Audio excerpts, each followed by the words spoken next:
It was the end of the general depression. Men wanted to work, and there wasn't work for them to do because the people didn't have any money. And so my father was jack of all trades, master of none. They were only too glad to do anything to earn a shilling. And I say a shilling. Mostly it was coppers.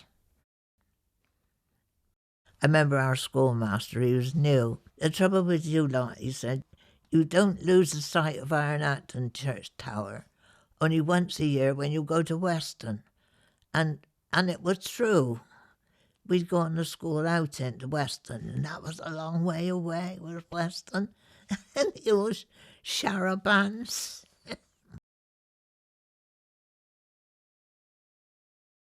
I was working at Newman's, learning amateur winding. And that was the very day that Chamberlain said, we are now at war. And in no time, Parnall's aircraft was wiped out with camouflage. Little planes were coming and landing to be camouflaged, and they were all colours of the rainbow. I don't think the penny dropped straight, not until the bombs started dropping in various places. And then we realised what war was like. So on that particular day, when I stood on the rung of my chair to look across the airfield to see these little planes coming, it didn't mean a lot. Well, I left Newman's and I went to the cinema as an usherette. We had a new manager. He used to always side with the Germans. I'd been up to the local pub with another girl. Well, we had cycled from Iron Acton, so I came up through the cinema to get my lights from the cash box, only to find it all lit up. And the pink curtains that were drapes were pulled all round the glass. He was in there with a transmitter, transmitting to Germany. He slammed the door in my face and I had the sack. The next day, I got a job at Parnall's. When I came home in the dinner time, two big burly police from Staple Hill. I was sitting on our sofa. So I was able to tell the police what he'd told me.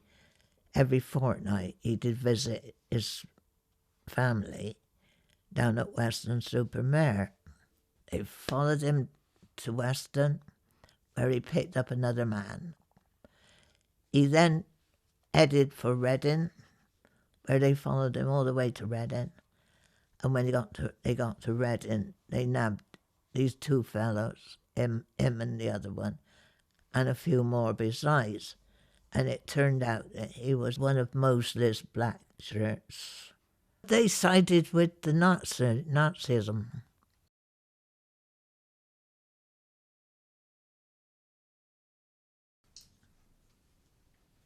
Parnall's assembled gun turrets, but I was in the part where they done assembly on Spitfires. I was working on the drills and the light went on.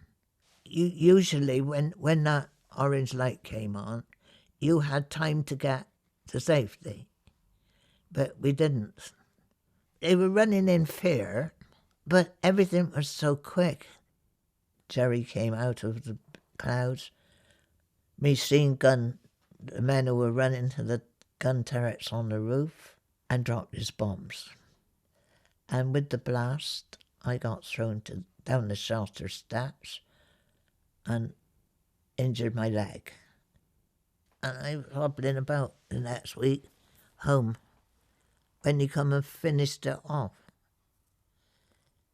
2 bombings and he wiped the factory out. And the second one was worse because that's when they killed 53 down there in the machine shop. Ack guns, they spotted him and marked him for the Spitfire. And when I say they marked him, they fire blank shots of like smoke, and get him in a square like a picture. And I came out just in time to see the Spitfire at an angle where you couldn't see its wings, and sort of banking, and the old guns were going, dur, dur, dur, dur, and Jerry gave an awful groan and started to go down like that with black thick smoke coming out the back. I don't know where he came down, but they were all killed in the end. It was the same man that came the week before.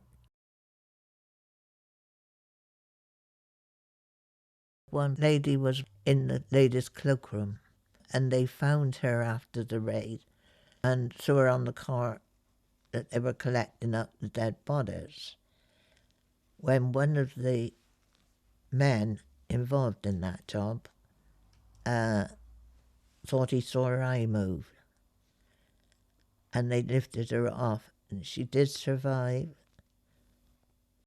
I didn't go back to working in a factory. They took their work in garages dotted all over the place.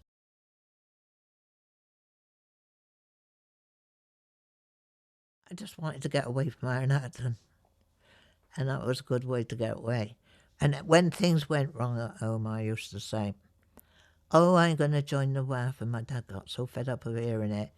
One day he replied back, "Well, go ahead and join it, only don't come to me to get you out." And I said, "Don't worry, I won't." And I did. I forged his signature.